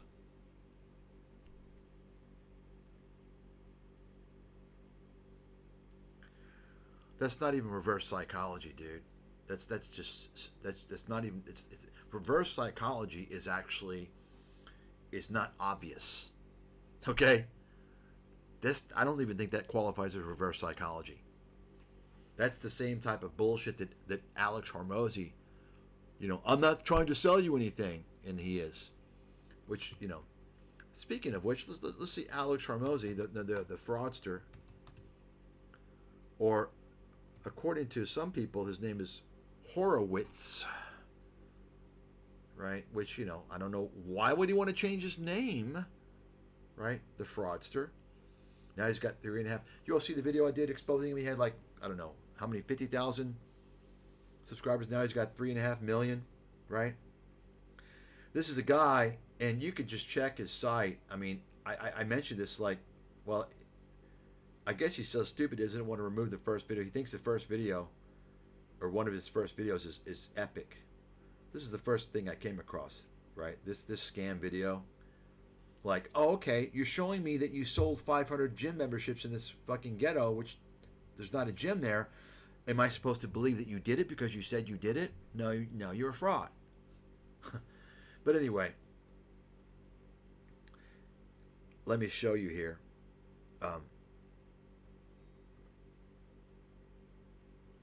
By the way, this school co-owner's school is a scam. By the way, I've looked into it. It's kind of like it's a portal for scammers. By the way, it's a portal for scammers.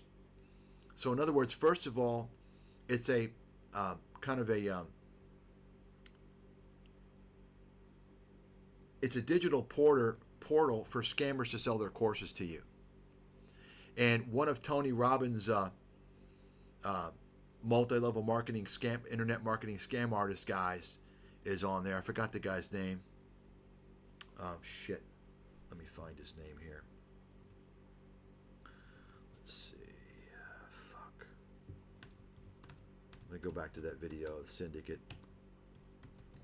Oh, Frank Kearns. Frank Kearns. Fucking total fucking scam artist. I mean, folks, you all don't understand. Anybody here know anything about internet marketing? Like deep internet marketing? You're talking about evil fucking people.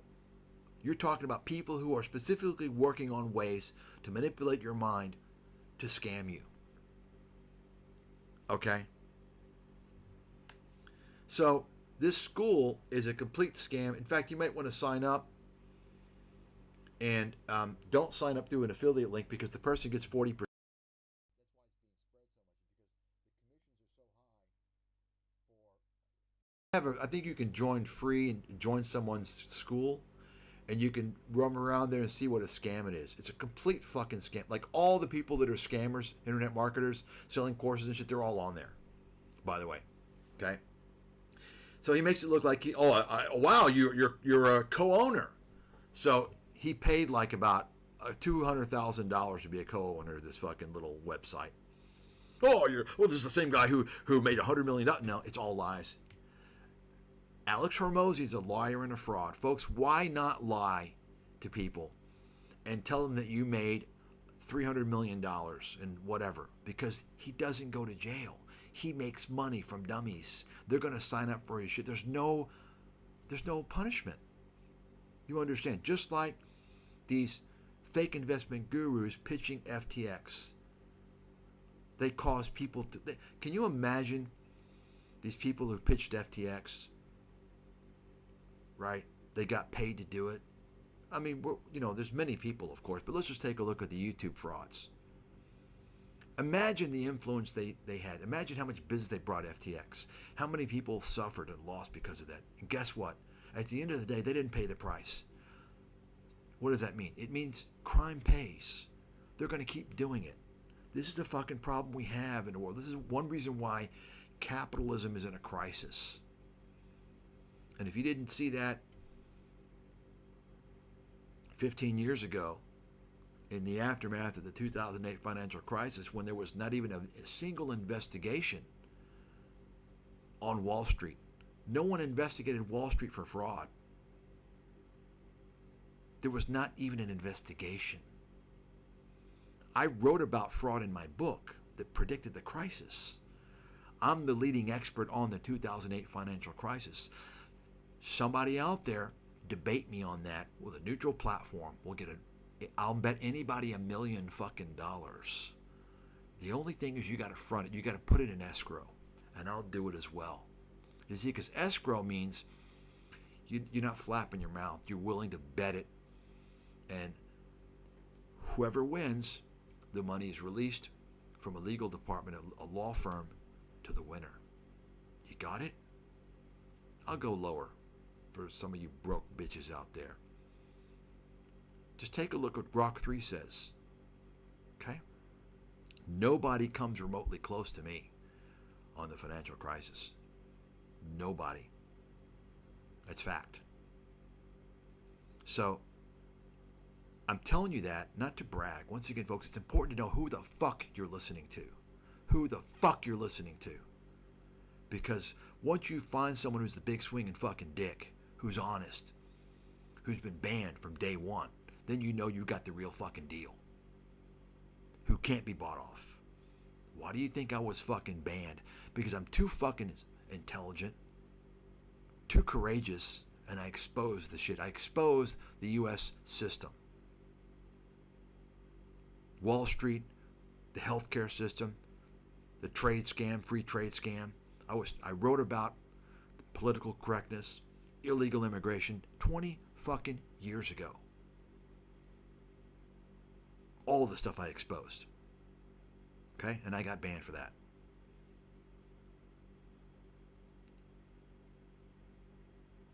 I wrote one of the most important investment books ever written. Fact. And nobody knows about it. And if you knew about it, if I wasn't banned, you would have had a fortune. You would have been rich. Because in the books, right? Specifically, well, you don't even need the one that was focused on the real estate bubble, cashing in on the real estate bubble. You didn't need it, but if you got it, I actually show you how to short, and I give you the specific stocks. Subprimes went to zero. Even Bank of America collapsed 95%. Citigroup, similar. Lanier, other home builders, even General Electric and GE, which fucking collapsed almost to zero. And the most important call that nobody even had the balls to even think about, Fannie Mae and Freddie Mac, the government-backed, AAA rated mortgage companies. I recommended to short those because I said they're going to go bankrupt. They're going to be bailed out. How come a movie is not being made about me? The greatest investment calls in history, written in a book. You can't change it. You understand? Those of you who haven't read those chapters, they're freely available on archive.org. Check my profile. Not this description, there's nothing there. The description in other videos you'll see. Okay? You read that and you'll see. But you didn't even have to do that. I predicted in advance where the market would bottom. In a book in late 2006, 6,500 for the Dow. That's where it fucking bottomed on March 10th, 2009. I kid you not. Read it in the fucking book. I predicted so many things, okay? The greatest investment call ever made. And when I say call, I'm talking about the totality of the calls that I made. When you're talking about someone who was this is the amazing thing. Somebody out there, if you put the work and the effort in and you really understand what others were saying and writing and reading about and so forth, compared to my stuff, there's no one that can remotely come close to me on those predictions. And you think that was a one-off? I was green back then compared to how I am now. Okay? I'm several levels higher than I was back then. And back then, that book, the calls there were the best in the world. That's why nobody's going to fuck with me. See, no one, you can talk shit, but put your money where your mouth is. And let's see what you're going to say then. You got it? Put your money where your fucking mouth is. Let's go. You understand? I don't give my shit for free. I don't do my shit for free, okay? And I don't come out and I deliver research and analysis. I don't just come out and spew something. Research is ongoing because things change. You understand? You don't see, part of the problem is that the vast majority of investors don't even understand what real research is. They don't have a fucking clue what real research is. Okay. Anyway, so this guy's obviously a fraud, and so many videos I went over. For instance, many of the videos, if you look at this guy, even now, when he's had all this time to make money through YouTube, I mean, take a look. I mean, before I was showing how he's making videos in like broom closets and shit. This is the guy that tells you he made $100 million and he's making videos in broom closets. Go take a look at the old videos. Even this one, I mean, take a look. This is a new video. Let's see.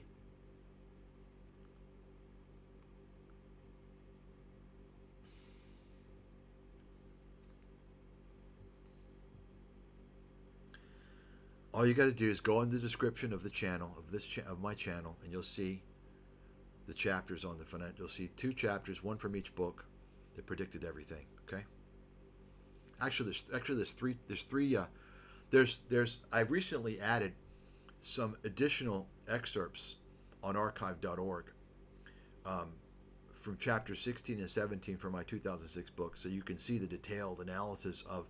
I was recommending to also, once the collapse over the next few years, one of the things to buy I mentioned was basically the cruise ships, the cruise line industry, and those soared. Also telemedicine. I even talked about certain drug stocks, talked about patent expiration, many things. I mean, I wrote about telemedicine in a book that wasn't even focused on telemedicine 20 years ago. Nobody even knew what the fuck telemedicine. They haven't even heard the term. Okay? I don't give my research. Some of you who are new, you don't know. I don't discuss research on YouTube, and I sure as fuck wouldn't do it for free. Okay? Doesn't work that way. Nobody of any credibility is going to do that. No one who values their expertise is going to do that. Okay? So, it doesn't work that way. Sorry. Okay? You got a question for me? Well, you're going to have to schedule a call and pay by the hour. That's the way I fucking work. Okay? And it's not even about money. I'm retired, basically. I just continue my research because I got to stay busy. I do something, but that's just part time. I'm retired. Okay. But say, well, then why charge? Because it's respect. I'm not giving you value for free. You understand? And if you value it, you're going to pay money. You see, people don't really value something when it's free. That's what I learned over time. FYI. Anyway, so let's take a look here. So look at this. This is a guy who's rich, and here's his background where he's doing YouTube, right? He's obviously a fraud, right? Well, yeah. So if you're an attorney, you understand. Attorneys, especially attorneys, you're in the business of selling intangible goods, right? Intangible goods. Your advisory services, right? It's funny that you mentioned that because I knew a guy. I would consider him a friend, although I haven't seen or heard from him in a long time now. He actually has an article he wrote on my website, an estate attorney, and I don't know what I say. I don't know just because, at that time I wasn't coming out. I didn't realize what was going on with the mafia, and his name is Mike Walt. He's a Jewish man, and so maybe he hates me for exposing all this stuff now. But I'm the one that's the victim here.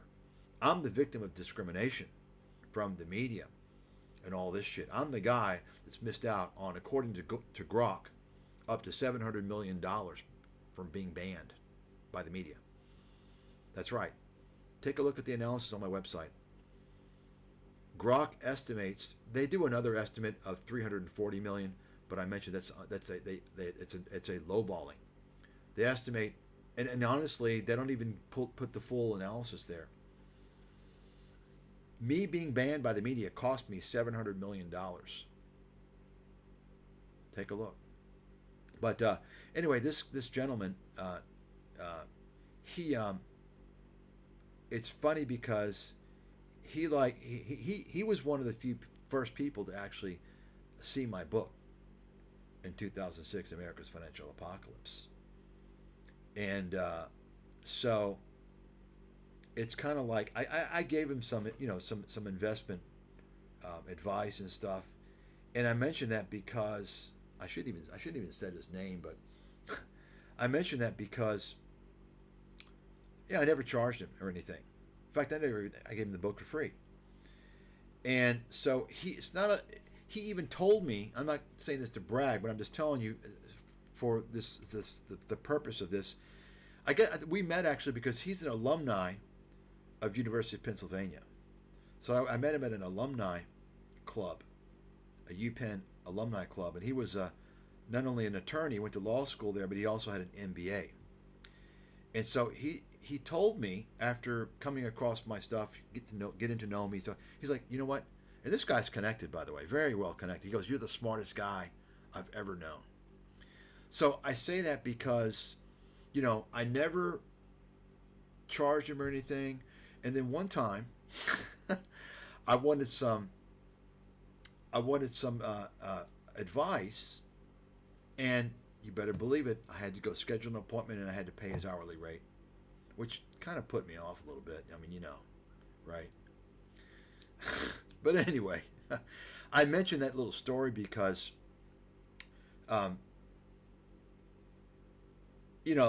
it's understanding when you have someone who, typically when you are in finance and investments, people tend to think it's kind of like coffee table talk because they don't understand. Because think about it, everybody knows there's attorneys everywhere, and people are used to coming across attorneys, right? But you don't come across legitimate investment analysts, right? In fact, I mean, the only time you come across them is indirectly on TV through, say, Wall Street analysts, right? How many analysts that aren't working for Wall Street firms, and I say Wall Street firms, that's another definition. When do you come across them? You don't. You come across people who just basically are flimsy. They're not really like legit, right? I'm legit, you see?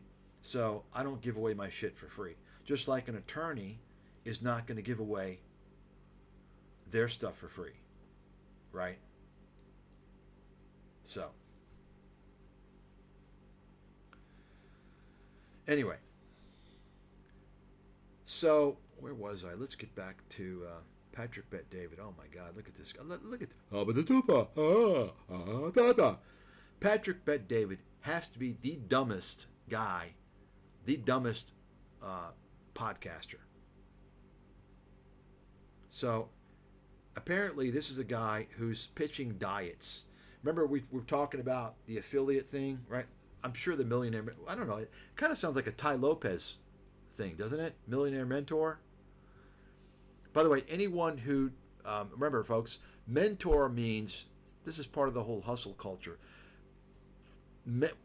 You can have a mentor. When I was growing up, you'd hear mentor sometimes, right? But somewhere along the way, everything got corrupted. It's part of this whole life coaching shit, this guru thing. Folks, a mentor is somebody you look up to. Oftentimes, somebody that you'll never meet. Oftentimes, someone that's not even living anymore, right? Henry Ford, right? Thomas Edison, Leonardo da Vinci, right? Those are great people to look up to. But somehow, the scam industry kind of superimposed this mentor thing. You need a mentor. They've told people, you need a mentor. You got to have a mentor. Oh, okay. How about Thomas Edison? No. I'm going to mentor you. I will help you. I will show you the way. Right? And they got to pay for it. Newsflash. Real mentors, you don't pay for. Real mentors aren't going to be there whispering in your fucking ear. Coaching you. That's from the whole life coaching fucking scam. It's swindle. And if you're that fucking weak, you got big problems. Right? You got big fucking problems. So I mentioned that because you see the millionaire mentor. Everybody wants to be. And Patrick Bet David's in the mentoring business, by the way. That's part of that's part of his fucking grift. Is a mentor. Right? It's a fucking mentor. So let's see who coaching. About let's see the site because we can't see the video here. I guess we can. Okay,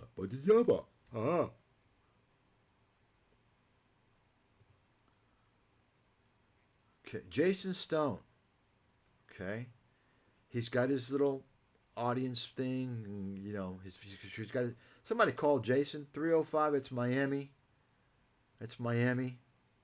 So you know where Patrick Bet David lives, right? It doesn't he live in Miami? Boom. This guy's obviously a scam artist. Dude, you're a scammer. I don't even need to look at your bullshit. Your website tells me. Millionaire. When I see Millionaire Mentor, I mean, what do you think? It's a scam. That's all there is to it. It's a scam. It's a con. It's a con. They're conning people. Okay? He hasn't done anything, but he's going to show you his videos and his pictures speaking to people. Oh, wow, he must be important. Oh, people must think he's valuable. They're going to his events. You know, like Andrew Henderson does. So go ahead, folks. Schedule your call.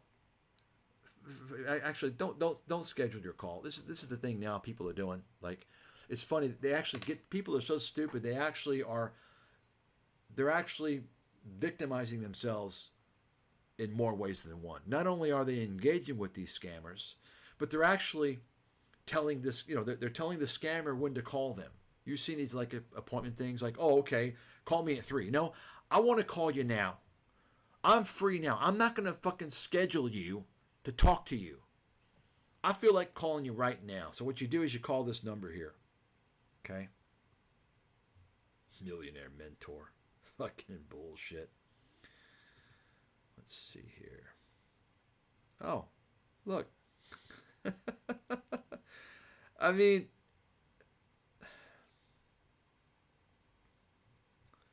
okay, so anyway, where's about?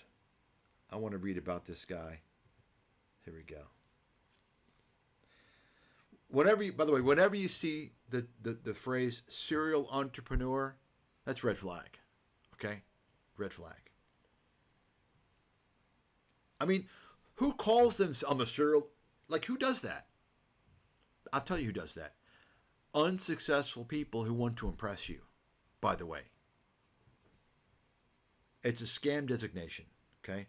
Oh, I've got 5 million followers on Instagram. Oh, wow, you're credible. Wow, sign me up. Sign me up to be my mentor. What the fuck? Like, what have you done, dipshit? You understand, folks? By the way, Mr. Stone, this is a name that is commonly associated with people who are related to guys like Kevin O'Leary and, you know, and Patrick Bet David, by the way, is also in that little posse, in case you didn't know that. Give you a little hint, by the way, in case you all don't know. When they have a last name that's a first name commonly, you got it. That's almost always, you can tell their lineage. Boom. There's other little tricks like that you can tell. Because you got to know little tricks like that, because some people like to change their name and hide. Why are they hiding? So, this guy's obviously a loser.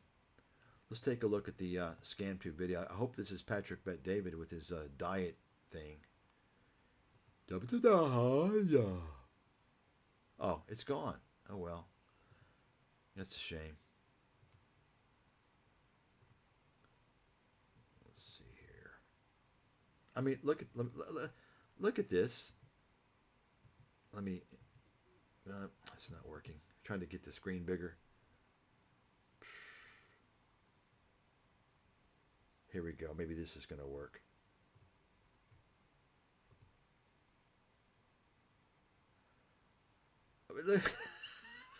Look at that. Dude, like, somebody tell me, am I wrong? Does he look like he's on drugs? And I'm not talking about steroids. Look at the eyes. Something is wrong. I mean, look, push aside for a second that looking at the face is funny. Push aside the comedic aspect of looking at, you know, taking in that whole face. Something is wrong, it looks like, with his eyes. Am I wrong? Or like he's on drugs? Maybe, right? I mean, look at that. Dude, what's going on? Maybe some drug that also, I don't know, makes your ears come out or something? This is very weird. Anyway, that's why I wanted to see this picture close up. Oh, so it's a YouTube video. This is wow. Oh, look, entrepreneur since 10 years old. Oh, is this one of those stories where when I was a kid, I sold lollipops to my neighbors, and I realized back then that I wanted to be an entrepreneur? You know, the typical, right? Wow, you've been a, no wonder why you're a success. You've been doing it for such a long time. You're natural born. Here we go. This is interesting. Okay. We are, what airport is this, Mario? Reno. Reno. Is it Reno or is it Lake Tahoe? I mean, it's Reno, right? Because you drive up to Lake Tahoe. Okay. All right. How you doing? All right, let's see. I mean, folks, if you're going to listen to this guy for anything, I mean, anything other than maybe commentary on the NBA or pop culture or something like that, thug culture, anything remotely serious like business, then you got some problem. You got rocks in your fucking head. Listen to this guy. Oh, well, he sounds like he's a street thug. Okay. Okay. We are, what airport is this, Mario? By the way, once again, Reno. Patrick Bet David's going to tell you he's Iranian. Yeah, maybe he's from Iran. Okay, but doesn't mean that you're Persian, dude. You're from Iran, but you ain't Persian. Patrick, you're not Persian, dude. By the way, why don't you tell people that you're Jewish? That's your ethnicity, not your religion. Your ethnicity is Jewish. Okay, you're not Persian. You're of Iranian nationality, but you're Jewish ethnicity. By the way, you heard it here. I mean, I've said it before. I don't know why he doesn't want to tell people that. Well, maybe I do know why. Reno or is it Lake Tahoe? I mean, it's Reno, right? Because you drive up to Lake Tahoe. Okay. Okay. Look.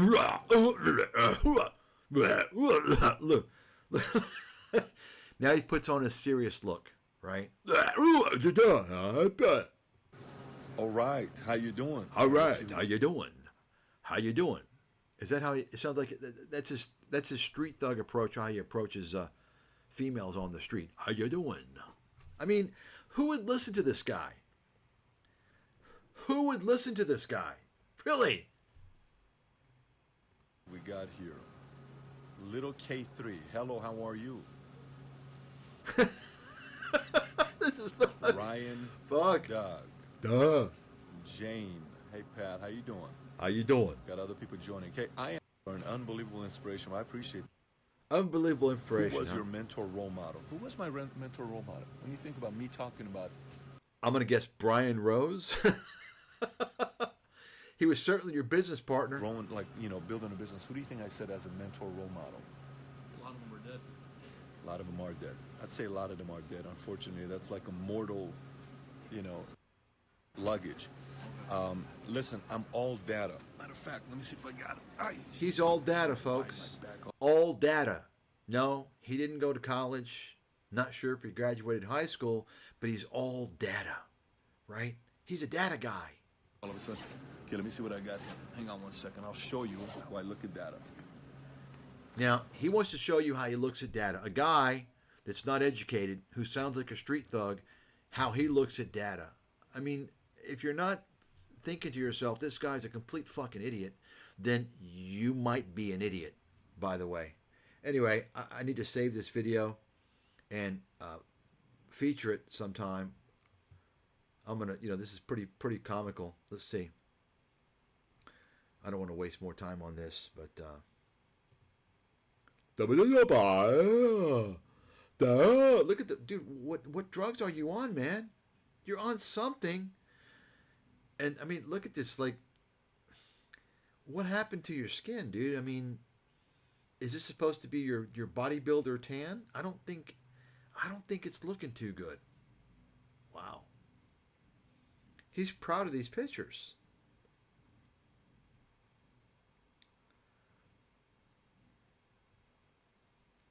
Now, of course, I've talked about this before. Patrick Bet David. And I knew he was a fraud from day one. Folks, I mean, I have so much experience. I guess to me, it's just common sense. I guess sometimes, I don't realize people can't see it as much. But there were just so many red flags with this guy. And, one of the first things I knew, in fact, I did a video on this. I don't know if it's still posted. It was when the channel was taken down. I don't know if I reposted it, but I did a video 3 years ago showing this guy, Patrick Bet David, and he wants to show you his books. Your next move now.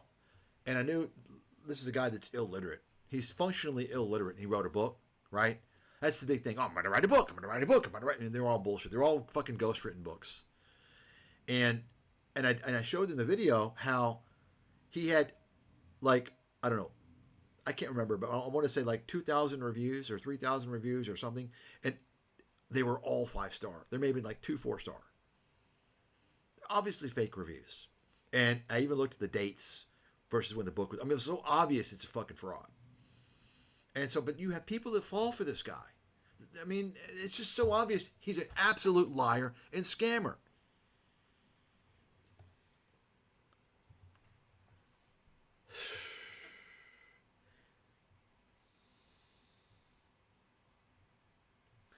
Anyway, let's go to his. I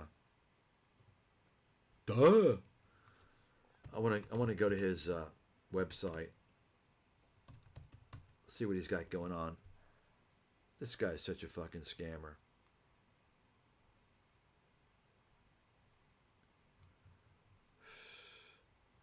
Where's his website?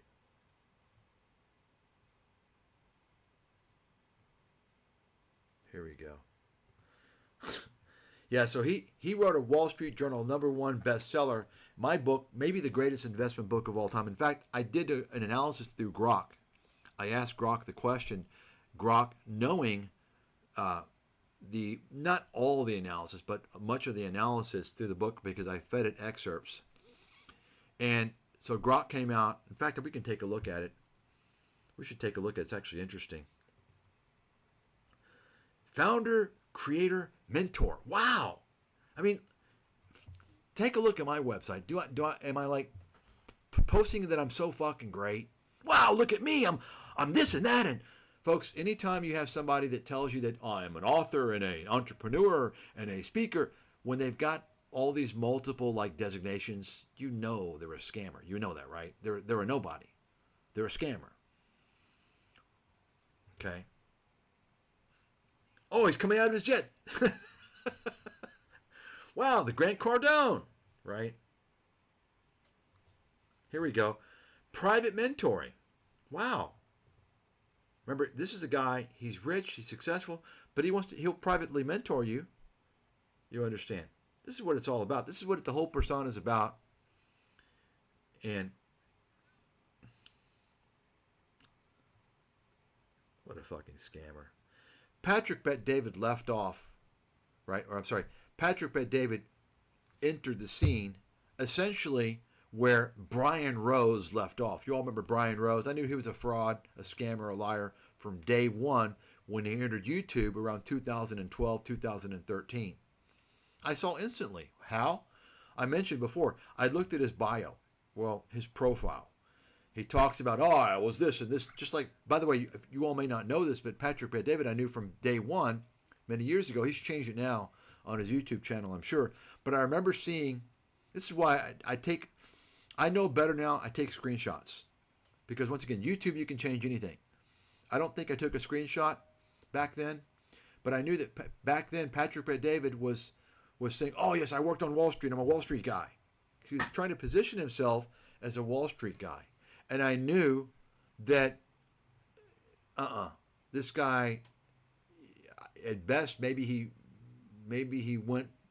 worked on Wall Street and got fired, didn't make the training program, make it through a training program.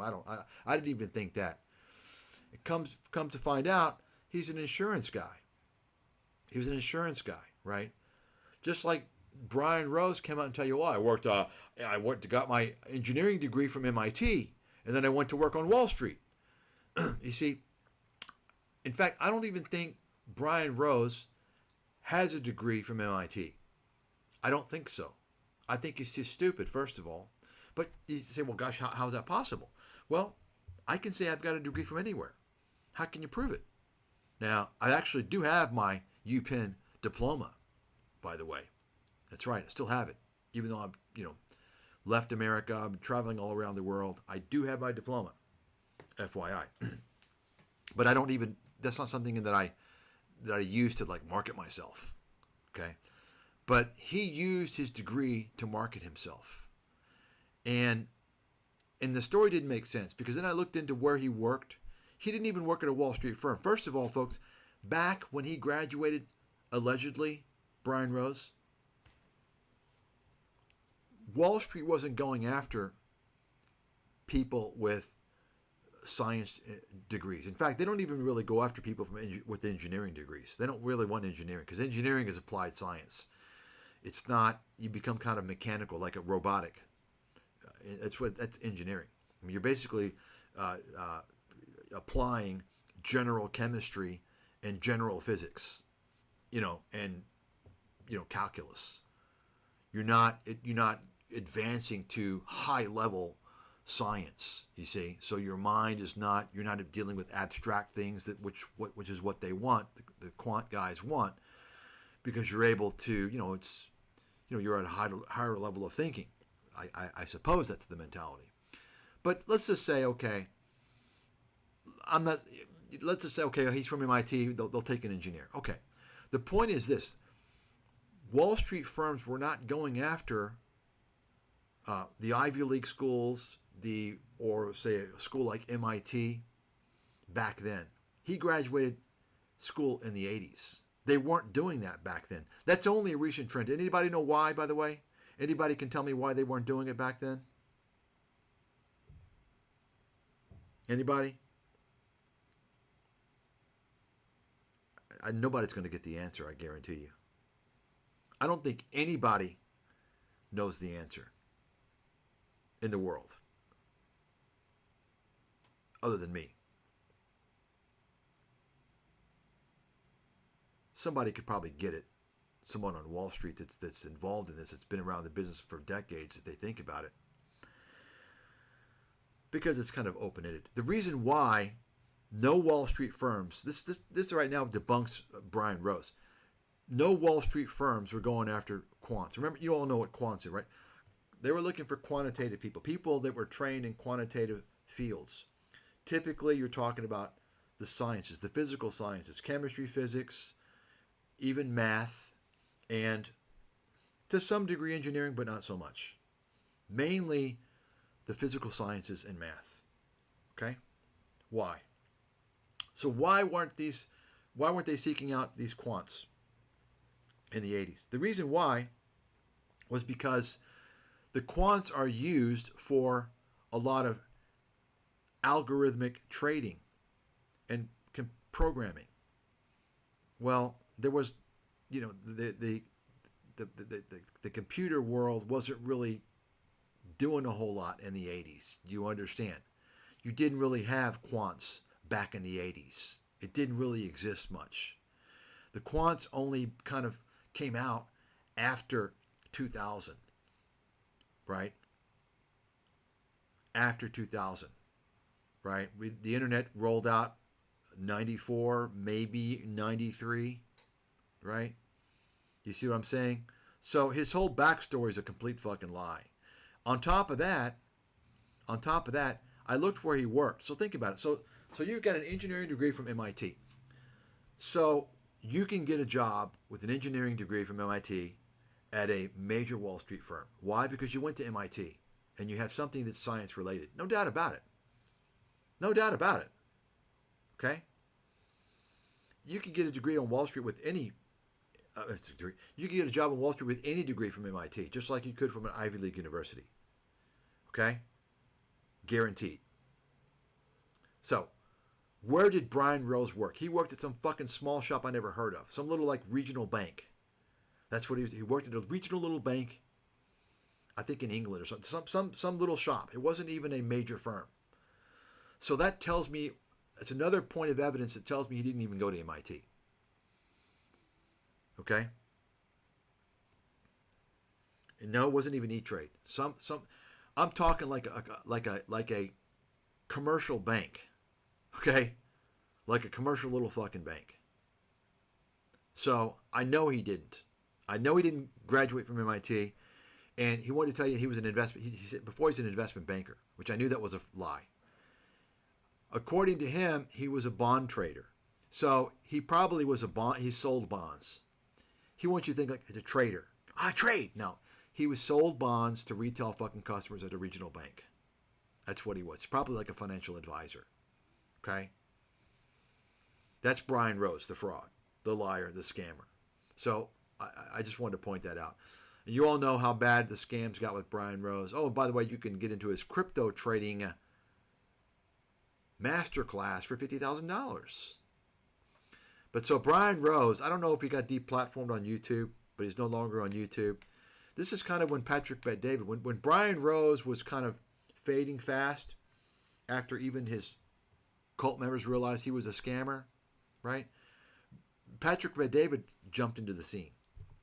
You see, this is why I mentioned Patrick Bet-David kind of entered the scene where Brian Rose left off, and he's doing the same thing. They're doing the same thing, right? Put the perception like he's great. In fact, probably Patrick Bet-David, I have to believe he copied Brian Rose's scammy business model. Create this perception like you're a great business mind and this and that, and interview people and this and that to get more exposure, and then pitch your mentoring and pitch that. You understand? So they're essentially the same. That's why you saw that picture where actually he promoted Brian Rose. In fact, let's take a look at his ScamTube channel. Hold on a second. Let me. I want to keep that there. I want to save it. Let's see. Valuetainment. What a fucking low IQ name. Oh, valuetainment. It's value and it's entertaining. It's valuetainment. My new word.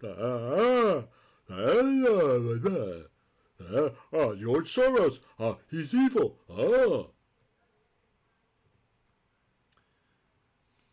Okay. I want to see if it's on his channel. I know I saw it on his. He's got 2 channels, I believe. Let's see. Of course, you all know this Kobe Bryant, which he posts there to bring in all the sheep, the dummies. Oh wow, he interviewed Kobe Bryant. He must be big. No, he paid Kobe Bryant to attend his fucking PHP scam. That's what he was speaking. So let's see.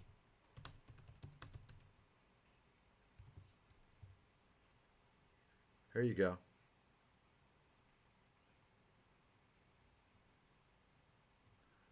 And Brian Rose also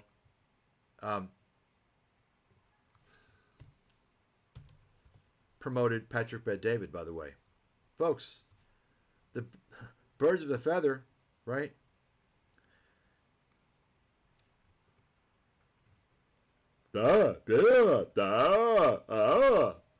So, he's talking about, he's going to go over Israel, strikes Iran. Of course, he's going to say, oh, I'm Iranian.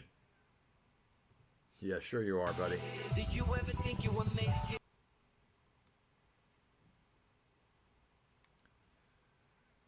I mean, anybody that, and by the way, folks, keep in mind, all these people that are interviewing scammers like Andrew Tate say, well, he's just interviewing. No, if you're not grilling the fuck out of him and telling him he's a scammer, then you're promoting him. You understand? That's what everyone's doing these days, is they're pretending like, they're asking him difficult questions. Andrew Tate, he's a fucking crook. He's a piece of fucking trash. He's a scam artist. He's an obvious scammer. Like, who the fuck would associate with this guy? If you're associating with him, then you're obviously a scammer. Birds of a feather always flock to fucking gather. He's got this racist fucking piece of trash on here. It looks like the devil, by the way, this guy. This black dude. Forgot his name. Very racist. It looks like Satan himself. Let's see here.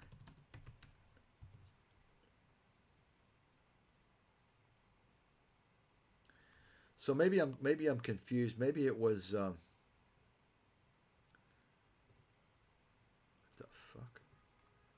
Maybe it was, oh, Jesus. That's fucked up. Give me a second here.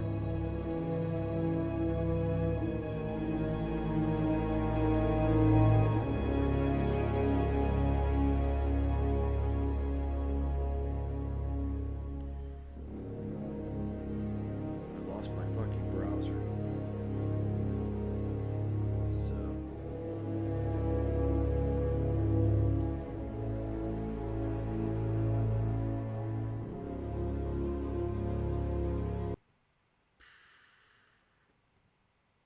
Let's see here. Brian Rose.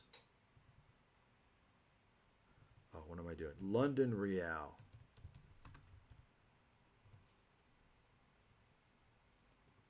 Let's see here if we can find it.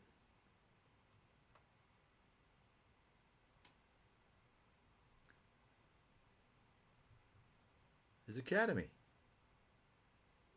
Let's see. Look, he's got all the... Look, Robert Kiyosaki. You see?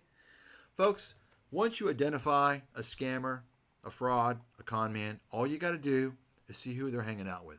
And you're going to find the whole army. Okay? Look. Look at this. Join today. Yeah. Go fuck yourself.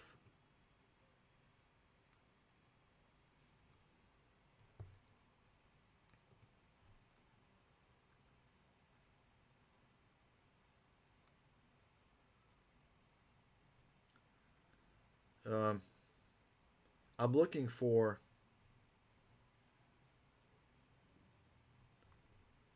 Well, we'll go ahead and take a look at his academy. Investment Club. Wow. I mean, think about this for a second, folks. This is how stupid people are. You're listening to one of the leading, probably the #1 investment analyst in the world. There's a chance I'm not. I mean, I can't prove it. Maybe there's somebody out there, but if there is, where's your work? Show us your body of work. My body of work is out there. Okay? But we don't know. But certainly one of the top, one of the small handful of the top of the world. And think about it. Am I pitching like all these bullshit scams, investment clubs, and $50,000 to join my... This guy doesn't even... He's a fucking clown. He's a fraud. He's a scammer. He doesn't know anything about investments. He worked for a little bank 20 years ago. And even during that time, he told you he was a drug addict, snorting cocaine all the time. This is why people are on ScamTube, folks. People have become so enthralled and brainwashed with this whole video persona.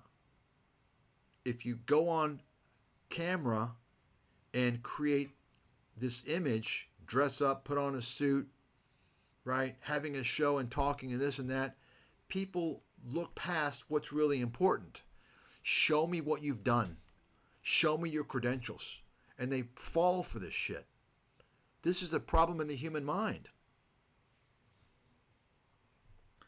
I want to see what the price is here. It was $50,000 before. Notice, by the way, whenever you see a website like this, by the way, book a call with Martini. So he has like this dolled up girl, right? Kind of like Andrew Henderson, his little dolled up Eastern Bloc girls.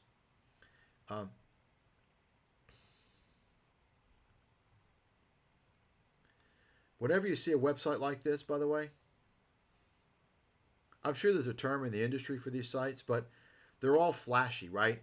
In other words, most of the site is done by Photoshop. They're pictures. This is what you call a site that doesn't really have anything in the back end. It's all flashy. Look, oh wow, it looks professional, right? It's like a marketing site. There's no functionality in the back end. You all do know that, right? There's nothing. It's just a fucking marketing site. Anyway, what was I talking about? Hell, I think I forgot. I guess this is good enough for now. This is good enough for now.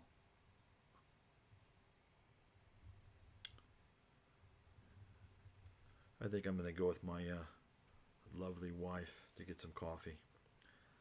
That's it for the day, folks.